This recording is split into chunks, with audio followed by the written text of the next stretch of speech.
তিনি আবার ফিরলেন হাসি মুখে। সপ্তম দফার তারকা প্রচারকের তালিকায় নাম রয়েছে কুণাল ঘোষের। তাহলে কি বরফ গলল, নাকি শেষ মুহূর্তে দল কোনো সংকোচ রাখতে চাইল না? তবে আপাতত তৃণমূল শিবিরে স্বস্তির হাওয়া। আগামী 1 জুন রাজ্যে সপ্তম দফার ভোট হবে।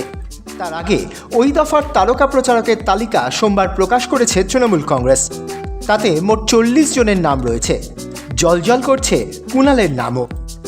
সম্প্রতি দলের সঙ্গে দূরত্ব বেড়েছিল কুণাল ঘোষের, বাদ গিয়েছিল দলের মুখপাত্রের পদ। দলের বিষয় বেসুরো হয়েছিলেন তিনি। উত্তর কলকাতার একটি রক্তদান শিবিরের মঞ্চে তৃণমূল থেকে বিজেপিতে যাওয়া এবং অধুনা বিজেপি প্রার্থী তাপস রায়ের সঙ্গে দেখা গিয়েছিল কুণালকে।